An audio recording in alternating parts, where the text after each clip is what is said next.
Муж из Цюриха или муж из Тичино? Кто холоднее, кто жаднее, а кто романтичнее? И почему после 2 браков со швейцарцами моя героиня выбрала итальянца? Привет, Даша! 13 лет брака с немецкоязычным швейцарцем в Цюрихе, 11 с италоязычным в Тичино. И ты говоришь, что это как 2 разные страны. Приведи один пример, который шокирует тебя больше всего. Лучше швейцарских мужчин не бывает. Ух ты! Трепета перед женщиной я не видела ни у одной национальности. Любое желание, все стараются исполнять. Опять же, потом мы с тобой поговорим, какие должны быть у женщины желания для того, чтобы швейцарский мужчина их хотел выполнять. Какой-то пример?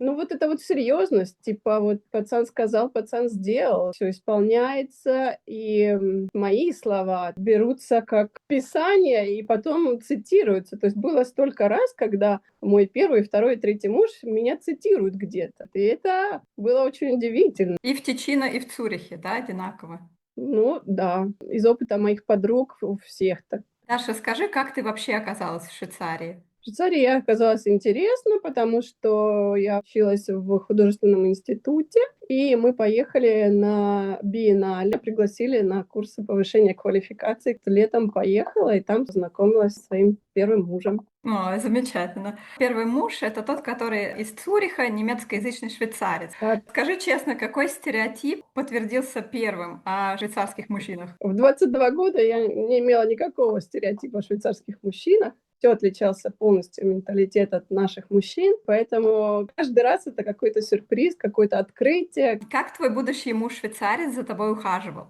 Мой будущий муж швейцарец интересно ухаживал, потому что он провел много лет по контракту, работал в Москве, и он немножко, конечно, русских девушек знает. И это были прогулки удивительные по Цюриху, какие-то места, заведения. На немецком я не говорила, был как совершенно школьный английский, поэтому это все было смешно. А на свиданиях кто платил? Конечно, платил он, и даже у меня не возникало вопроса, кто будет платить, потому что я была бедная студентка, тем более он, проживя в Москве, у него был контракт даже 8 лет. Он приехал со своей женой, потом он с ней там развелся и встречался с нашей девочкой. Немножко он знал. Поэтому мне было уже легче. Он вроде швейцарец, но слегка такой же орусевший. Да, да. То есть, в принципе, тебе романтики хватало? Или были моменты, когда ты хотела бы чего-то большего? Это превзошло все мои ожидания. Я первый раз из-под маминого крыла. То есть уже вот это вот adventure, на которое я согласилась поехать в Швейцарию, в другую страну. Я себя чувствую взрослой, тут такие отношения, так все красиво, все совершенно как будто из сказки, из какой-то. А какой был самый романтичный момент? Конечно же, самый романтичный момент это было предложение руки, когда я меньше всего этого ожидала. То есть мы поехали в городок, где был фестиваль цветов. Все эти виды цветов совершенно потрясающие, которых я никогда в жизни не видела. Скульптуры из цветов. И я прям хожу, смотрю, и вот в очередной раз я поворачиваюсь, и он стоит на колене с коробочкой, с кольцом в руке. То есть я вообще об этом не думала, но это все среди цветов, то есть не нужно никакого букета. Что меня поразило, мы встречались, и вот это логическое продолжение серьезных намерений мужчин. Вот еще что меня всегда поражало, он никогда меня не ставил в неудобное для меня положение. То есть мне не надо было там нажать, поманипулировать, что-то сделать, чтобы он пригласил, чтобы он что-то для меня сделал. Предвосхищал любое мое желание, которое, возможно, я даже не могла предположить. 22 года я еще не собиралась вообще замуж выходить. Ладно уж, думаю. А сколько длились ухаживания? Они не прекращались и после свадьбы. Но предложение он мне сделал. Года еще не прошло после нашего общения. Быстрый. Да, это про то, что швейцарцы конкретные, они не будут тянуть, наверное, еще нет, но тогда почему ты тратишь свои драгоценные годы, дни жизни на того человека, в котором ты не уверен, да? Да. Вот это вот конкретика, сейчас мне нравится этот человек, я хочу с ним быть. Это вот черта, которая мне очень нравится. В швейцарцах так проще жить, потому что уважается сторона другая, уважается время человека. А вспомни свой самый большой культурный шок в быту. Что для него было совершенно нормальным, а для тебя уже странно. Когда мы стали жить вместе, надо было выбрасывать мусор. Вот мусорный пакет, понятное дело, я его вытаскиваю из мусора, и выставляю на улицу рядом с мусорным баком. Один день вижу, его не забрали. Второй день вижу, его не забрали. На третий день я вижу, что там, значит, записка. Я приношу домой мужу записку, говорю, читай. И там, значит, вся инструкция о том, как нужно выбрасывать мусор. Где это надо делать? Он очень долго смеялся, потому что у него вылетело из головы объяснить мне это дело. Я еще раз удивилась, культурный шок, как люди с уважением даже к природе относятся, и как все под контролем, даже мусор. Вот многие считают швейцарцев скупыми. Где для тебя граница между бережливостью и жадностью? Но любой мужчина-швейцарец, он знает, что его зарплата — это не просто он может потратить все до последней копейки. Откладываются деньги на налоги, которые платятся в конце года, откладываются деньги регулярно на выплату той же страховки, и много каких плат, которые регулярно делаются, которые обязательны. Остается там часть денег, которые человек может потратить на свое усмотрение. Поездки, подарки, либо это совместная покупка чего-то серьезного, ну, это уж каждый по-своему, Ну, то личное. есть ты бы не сказала, что немецкоязычные швейцарцы жадные? Я поняла суть швейцарских мужчин, и я не считаю, что они скупые. Мгм. Но у тебя был момент, когда тебе было стыдно за экономность твоего мужа перед друзьями, перед родителями? За экономность моего мужа мне не было стыдно, потому что я его не ставила в такое положение, что ему нужно было что-то тратить, на что он не рассчитывал. При этом мой первый, второй, третий муж, они всегда помогали моим родителям. Сейчас мои родители живут рядом, тут через границу в Италии. При этом они живут в доме, который был предоставлен моим вторым мужем. Поэтому я ничего от них не ожидала. То есть мы обсуждали все финансовые программы нашей семьи. То есть он говорит, вот моя зарплата. Это в те моменты, когда я не работаю. Когда я работаю, мы смотрим на две наши зарплаты и можем предположить, значит, у нас есть вот эта часть, мы тратим обязательная, та, которая идет на непредвиденные траты, а это то, что мы можем потратить. Поэтому у меня не было никаких ожиданий, которые были неоправданы, и мне было стыдно. Все открыто было. А вот семейный бюджет, как у вас был организован? В первых 2 браках было так, что мои деньги — это мои деньги, его деньги — это общие деньги. Сейчас немножко по-другому, потому что мне захотелось прочувствовать, а какое все-таки я могу получить своей зарплаты от получаемых денег, удовольствие, распоряжаясь ими тоже в интересах семьи. Поэтому вот последние 6 лет я тоже принимаю участие в бюджете нашей семьи. Как это по чувствам? По чувствам интересно, где я могу сэкономить, где я могу лучше, где я могу заработать. При этом моя работа — это является тоже моим бизнесом. При этом я совершенно не училась экономике, не занималась продажами. Этот опыт для меня новый. А вот брачный контракт у вас был? Значит, у меня был брачный контакт с первым мужем. Я говорю, все тебе легко, потому что у меня ничего нет, мы можем подписать, потому что мне терять нечего.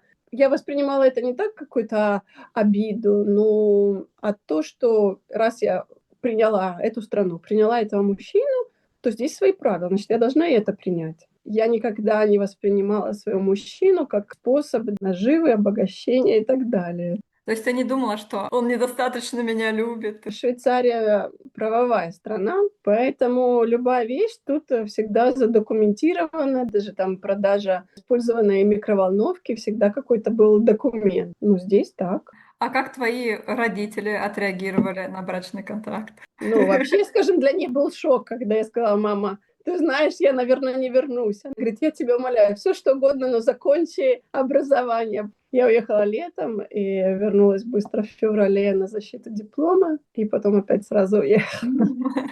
Поэтому для них вообще была идеальная ситуация для шока, потому что тогда еще девочки не уезжали, только начинали все эти брачные агентства, сайты знакомств. 26 лет назад это только все начиналось. Даже когда я уезжала, еще не было очередей в посольстве. Потом, когда моя мама приезжала ко мне, ездила в посольство делать визы, она говорит, там просто непроходимые очереди из молодых красивых девушек, которые планируют поехать в Швейцарию. Ты говоришь, мужчина должен инвестировать не в сумки, а в развитие женщины. Как швейцарец реагирует на женскую самореализацию? Я не думаю, что для мужчины швейцарского будет какой-то шок, если женщина скажет: я хочу сидеть дома, либо я хочу реализовываться как профессионал в своей области. Ну, я думаю, он примет любое решение. Ну вот Ну, твой муж, например, первый муж историка. всячески содействовал моей быстрейшей интеграции, но не очень сильно, потому что мы все равно продолжали с ним говорить на английском языке между собой, и, соответственно, мой немецкий очень страдал от этого. Тем более на всех курсах, которые я ходила, обучают немецкому Hochdeutsch. В Цюрихе не говорят на этом языке, говорят на диалекте, который совершенно отличается. Насчет твоего вопроса про подарки, женщина должна понимать, что она представляет из себя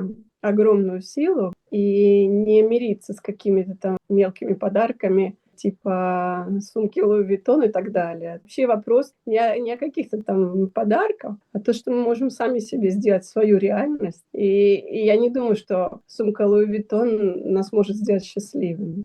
А как ты просила деньги на свою самореализацию? То есть ты представляла бизнес-план или «Ой, дорогой, мне так хочется». Ну, ты видишь, Да. да, по мне я вообще не кокетка. Я такой конкретный козерог. Все складывалось само собой. То есть, когда пришли к какому-то этапу, когда я вроде в языке себя нормально чувствую, есть силы, у меня есть энергия что-то делать, тогда мы смотрим, чтобы в этой данной ситуации было бы для меня интересно. Первый мой бизнес — это пекарня. Я зашла, я увидела, что все хорошо работает, и есть пекарь, и он искал инвестора.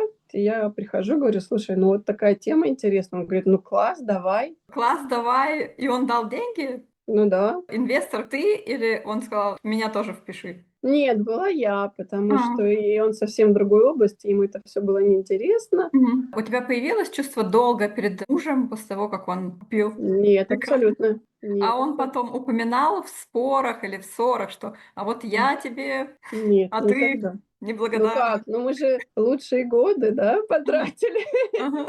Нет, вот это вот мелочности никогда не видела в швейцарских мужчин. Я тебе, а ты мне, вот это вот Мгм. дележка. Даже несмотря на то, что я разводилась, но все равно я прекрасно общаюсь с двумя предыдущими мужьями. У нас чудесные отношения. Но я считаю, что многие швейцарские мужчины такие. А вот родители мужа из Цюриха, насколько они быстро тебя приняли? Моего мужа первого была жива только мама, но у Мгм. него была большая семья, старшие братья и сестры со своими семьями. Отлично меня приняли. У старшей сестры сын, он женат на американке, то есть это в порядке вещей. Это тоже был культурный шок того, что Швейцария, ну, очень открыта для любых иностранцев. Смешанные браки и с африканскими мужчинами и женщинами, и с азиатскими. Нет такого взгляда не очень приятного на иностранцев. Наоборот, все там: ой, как у вас это, как у вас это. Было такое, что меня просили приготовить нашу еду. Все всегда было очень доброжелательно. Мгм. Вспомни момент, когда ты в первый раз почувствовала себя частью семьи. Теперь я своя. Мне не надо было чувствовать себя частью их семьи. М. Во-первых, у меня прекрасные отношения с моей семьей, с моими родителями, с моим братом, с моими тетями, дядями. Потом моя семья с моим мужем — это наша отдельная семья, и я являюсь такой же равноправной частью этой семьи, как и своей предыдущей семьи, моей родной, где я родилась. Семья моего мужа, я просто замужем за их братом, сыном, но они теперь тоже моя семья, но я не чувствую себя, вот я и своя. Нет, я Мгм. своя собственная.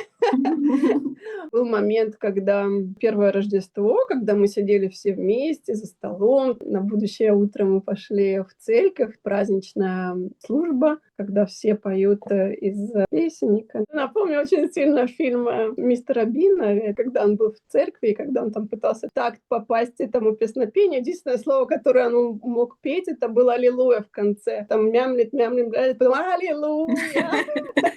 Вот это вот была моя тема, потому что я Мгм. тоже не могла попасть так, не знала, какая там страница. Вот про Аллилуйю я знаю.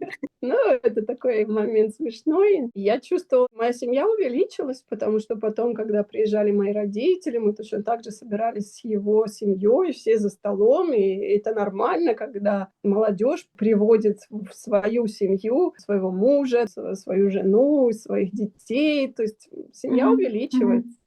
Скажи, пожалуйста, когда ты поняла, что твой брак с швейцарцем из Цюриха закончился?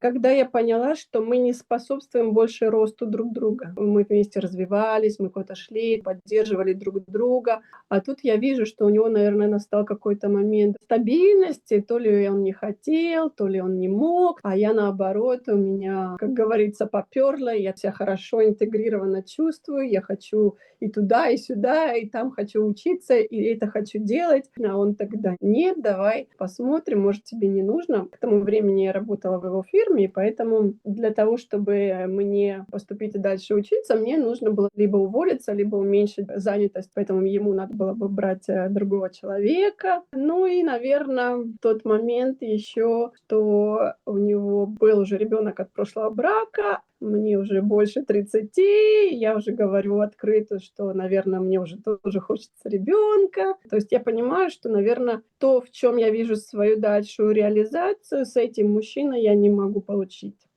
То есть в Вот. брачном контракте у вас не было прописано количество детей? У нас было написано только та недвижимость, которая у него была, ему остается. М, Мы пришли вместе, сказали, я сказала, что давай что-то решать, потому что, как в Простоквашино, да, нам срочно нужно заводить, откуда-то брать ребенка. Он говорит, я не хочу тебе в этом помочь. м. Прошли годы, третий брак, у меня рождается чудесная дочка. Я встречаю своего первого мужа вместе со своей дочкой. Она говорит, боже, какая красота! Он говорит, так я вижу, она на меня похожа. Ну, она тоже там блондинка с голубыми глазами. Я говорю, ну вот видишь. Он говорит, блин, какой я был дурак. Я говорю, ну и я тоже так считаю. Все это с шуткой.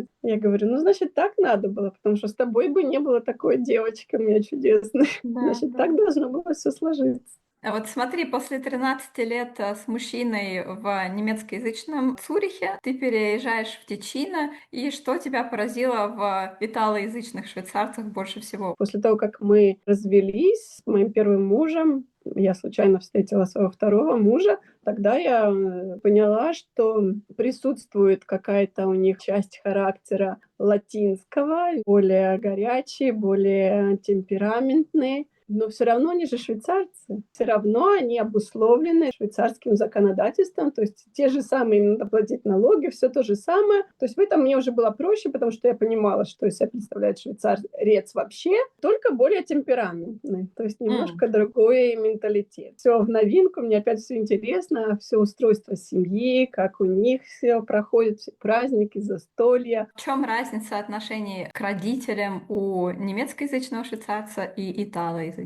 Все-таки в немецкой части родители растят своих детей, их отпускают на все стороны в раннем возрасте, но не так все привязаны вот к этим праздникам совместным, застольям, каждые выходные там проводить с родителями, а вот в италоговорящей стране все собираются за огромным столом, культ застолья, культ подарков, культ принимания участия в делах сестры, племянники, они дети всех, и все их растят вместе, вот это вот все смешение, как большой цыганский табор. Если это напряжно, то, может быть, это не таким хорошим опытом, когда, может быть, сложно каждые выходные обязательно идти к родителям на обед. Ну да. А какое отношение у них к деньгам? Второй муж всю жизнь проработал в банке, поэтому отношение очень профессиональное к деньгам. Прежде всего у нас было открытые доверительные отношения, и мы говорили конкретно, вот моя зарплата, вот что мы можем себе позволить. Если ты там хочешь что-то большего, то рассчитывай на свою зарплату, а вот я могу вот это. Ну да, это уже ближе к немецкоговорящей Швейцарии. В плане финансов не может быть большого различия, потому М, что, опять же, страна накладывает свой отпечаток. Человек не м. может все как русскоговорящий мужчина, ай да, все, я потрачу все до последней копейки, миллион алых роз. Завтра ты не можешь себе машину бензином заправить. Но это неуместно, этого нет. Поэтому каждая женщина должна понимать, на что она может рассчитывать. Если ей не подходит этот вариант, значит, она должна либо сама себя обеспечивать, свои потребности, ну и взвешивать, что важнее. Радость от покупки чего-то или сэкономив 3-4 года на этих отпусках, там чуть-чуть, потом вы покупаете квартиру вашей мечты. То есть тогда это М. имеет смысл все-таки, да?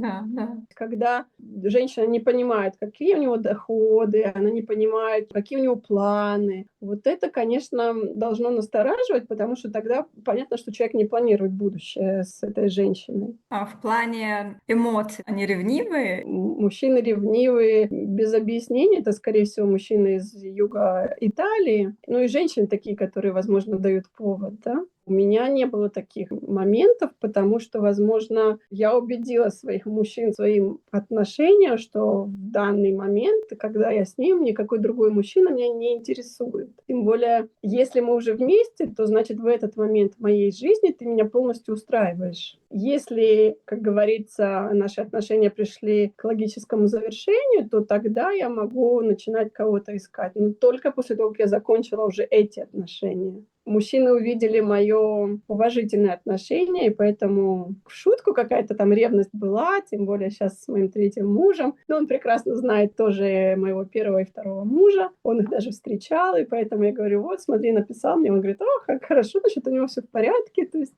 мы смеемся по этому поводу. И даже когда я там иду пить кофе со своим первым мужем, говорит, передавай привет.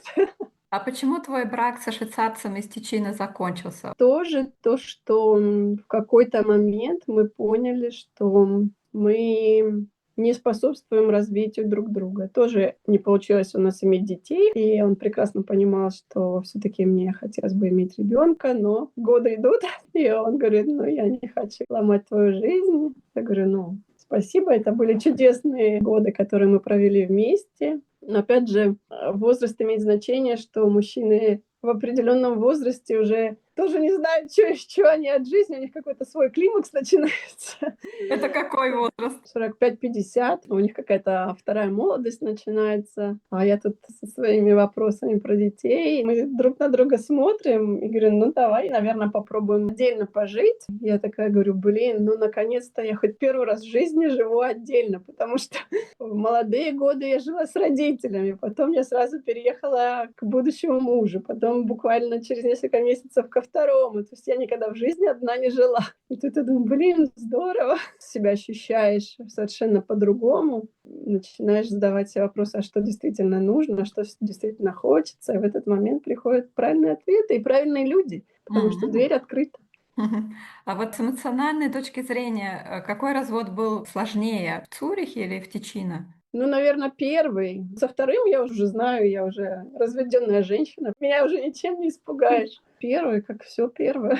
Почему? Что было наиболее сложным? То, что все равно этот человек сильно меня поменял. Он дал новые установки моей жизни, которые помогли мне стать другим человеком и лучшей версией себя. Но нет лимитов, все внутри нас, ничего никогда нельзя искать вне нашей души, нашего сердца, нашей головы. Нужно просто прислушаться и найти этот ключ. Я очень ему благодарна. И вот он стал моим учителем, который мне дал возможность понять царский менталитет. Это особенно для нас, русскоязычных людей, это что-то из ряда вон выходящее. Те моменты, которые я увидела, говорят о том, что у меня было неправильное понимание о мире, о том, что такое человек, что такое отношения. Сейчас мне пришло на ум один такой момент, о котором, возможно, кто-то другой мог бы и забыть, но он для меня стал таким очень важным. Когда-то мы с моей мамой пошли на прогулку, приехали на машине, припарковались. Я была в каких-то балетках, и я переобулась в кроссовки для того, чтобы мне было удобнее идти в лес гулять. И я балетки оставила на капоте. Я забыла их спрятать в машину. Вот они обычно вот так стояли. Пока мы гуляли, стал накрапывать дождь, и мы приходим, и я вижу, что мои балетки стоят перевернутой подошвой вверх. У меня до сих пор мурашки по коже идут сейчас. Я понимаю, когда моя мама это увидела, она говорит, это правильная страна.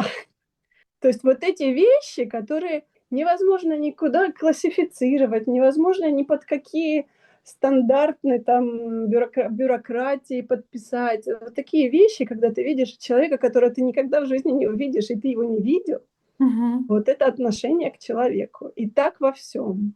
Была еще одна душещипательная история, когда моя мама приехала, вернее, она уезжала, и я ее сама везла на поезде в аэропорт в Клотен в Цюрихе. Вот у нее наш чемодан, сумка на чемодан и своя маленькая сумочка, где были все документы, там телефон, деньги. И вот мы приехали на остановку аэропорта, мы встали, вышли, взяли этот огромный чемодан, большую сумку и самую ее маленькую сумочку, естественно, мы оставили на сиденье, да, и мы вышли из этого поезда, и мы не заметили, что мы ее там оставили. И тут слышим какой-то шум, какие-то звуки, кто-то кого-то зовет, и я случайно оборачиваюсь, и бегут 3 человека, мне машут руками, и я вижу в руках мамину сумку. Тут куча эмоций, куча фактов того, что люди утром, они, соответственно, опоздают в офис, они вышли на остановке, они за нами побежали, причем это было 3 человека разные, которые, они сгруппировались, но чтобы не случилось, что кто-то эту сумку один мог присвоить, ну, не знаю почему, но мы понимаем,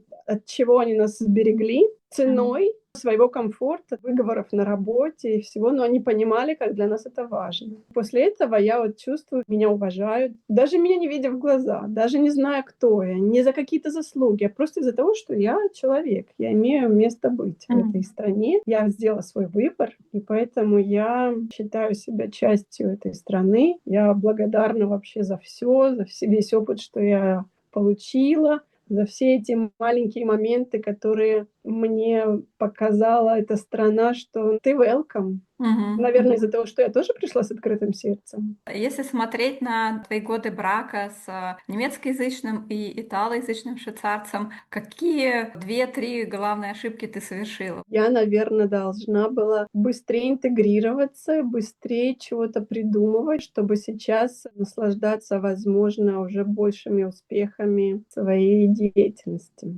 Меньше порасслабленно себя чувствовать, но они мне это позволяли, а я воспользовалась. Еще ошибки.